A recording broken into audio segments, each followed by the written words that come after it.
up all of your favorite recipes. Simply Food. You should know by now that you're in for a treat. Simply Food. There's no other channel where you'd rather be. Simply Food. Seafood, pasta, cakes, and pies. Sing and laugh and even cry. Like and share and hit subscribe. Simply Food by TY. What's up, you guys? It's your boy Simply Food by TY, and today I'm going to teach you guys how to make some very simple yet delicious honey butter chicken.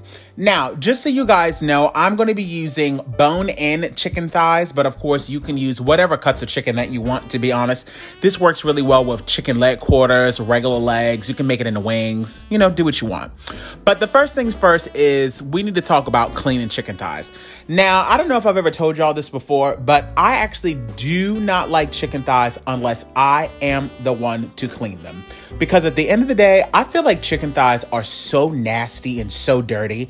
And I just feel like people don't take the time to properly clean them. So I refuse to eat them in restaurants and all of that. So in that water, I have, I would say about a half of a lemon squeezed in there. And right now that water is cold. I'm cutting off any of the excess skin just because I don't need all of that. And then I'm getting rid of any of the fat and all of that loose stuff that just does not need to be there. That's not doing me any justice. Now, I will say that these chicken thighs were actually extremely clean, which I was very surprised by, because a lot of times, like I said, when you get chicken thighs, they just don't seem to be properly cleaned at all. These actually looked pretty good, so I was really, really happy with that. But I'm just going over them, making sure that the skin looks good. If you want, you can also put a little bit of kosher salt in the water to work as an abrasive. But as you can see, the skin looks great. The undercarriage of the chicken also looks great as well. There's no excess fat hanging off of it. They look really, really good to go. Once you get your chicken nice and cleaned, you want to go ahead and pat dry those, and then we're just going to put them right back inside of the exact same bowl so that we can go ahead and start seasoning them. So I'm going to be using, I would say, about 1 tablespoon of 100% pure avocado oil. And now I'm going in with about 1 tablespoon of garlic powder and onion powder. Y'all know that that's like a staple in every black person's home, child. We love put garlic powder and onion powder on every damn thing. So it ain't going to be no different for this recipe. I'm also going to go in with a little bit of black pepper. Also, if you want, you could switch it up and use white pepper if you want, but I didn't have any on hand, so that's why I'm using black pepper. I'm also going in with some seasonal salt. Now, I just want to say, be mindful of how much salt you're using, because you are going to be using a little bit of soy sauce later on down the line. I'm also going to go in with some Maggi Pollo chicken seasoning as well. I probably used about a half a tablespoon of that as well.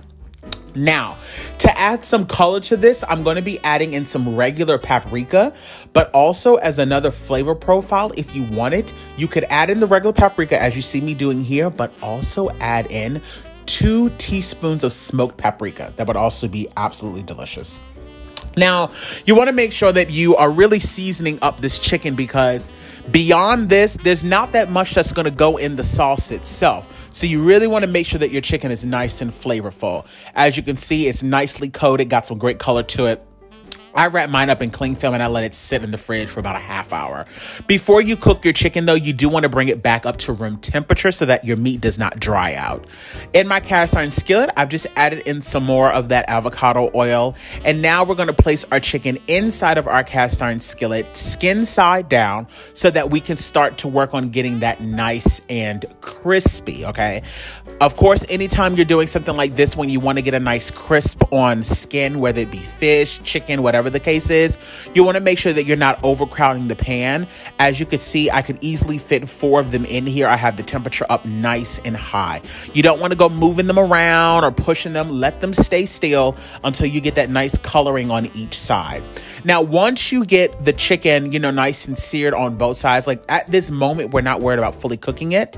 We're worried about getting the coloring. You're going to cover it with aluminum foil and let it cook for about 15 to 20 minutes, okay? Now you're going to have that beautiful coloring on each side of the chicken thighs or whatever cuts of chicken you're going to be using. And now you know, our chicken at this point is, I would say, about 95% done, okay?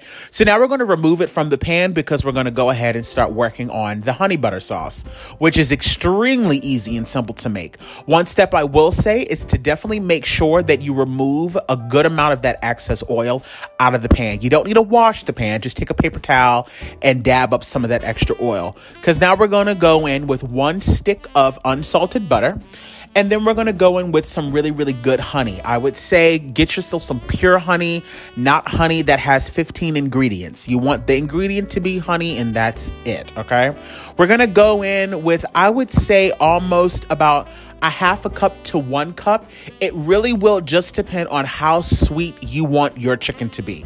Now, when it comes to this, you can always add in more, but you can't really take away. So I would say start on the lighter side, and then if you want, you can always add in more later on. Like I said, we're going to add in some soy sauce as well. That's going to give it a nice tang to it. I added in about 2 teaspoons worth. Once again, as you're tasting this, feel free to add more to it. Now, if you wanted, you could add a little bit more soy sauce. You could also add ground ginger to this. I'm sorry, minced ginger, I should say. Don't use ginger powder. Use fresh minced ginger. Would also be delicious. Once you get that butter nicely melted down, and you know your sauce kind of starts to bubble up a little bit, that's when we're going to go ahead and get ready to start adding in our chicken.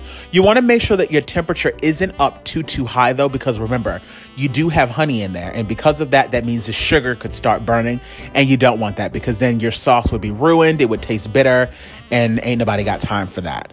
So, you know, definitely keep an eye on it. Don't allow it to just overboil, but you definitely want to make sure that you're mixing it through. You have all of that beautiful seasoning from the chicken that you previously seared still in the pan. That's why you don't want to wash it, okay? So now that we got that good to go, we can go ahead and start adding in our chicken pieces. And then we're honestly just going to start basting the chicken.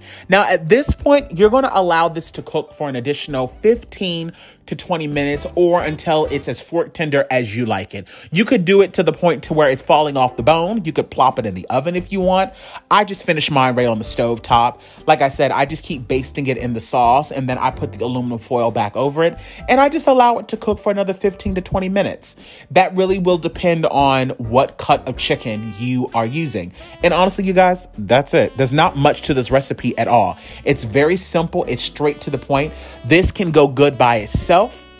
You can also use this sauce if you want to make chicken tenders. Like if you're frying up some chicken tenders, you can make that honey butter sauce, pour it over some chicken tenders. I like to serve this over rice, which is delicious, or you can just have it by itself with some vegetables. Look, if you are new to my channel, welcome to Simply Food by TY. Definitely make sure that you give this video a thumbs up. If you're one of my returning subscribers, well, y'all babies know I love y'all so much. And as always, y'all babies stay cute and take care, and I hope y'all enjoy this recipe, and I hope y'all are having a happy holiday. Bye, guys. Slaying in the kitchen. Simply Food by TY. We hope that you enjoyed it. Simply Food by TY. If you haven't took the time, make sure you subscribe. Thanks for watching. Thanks for watching. Thanks for watching Simply Food.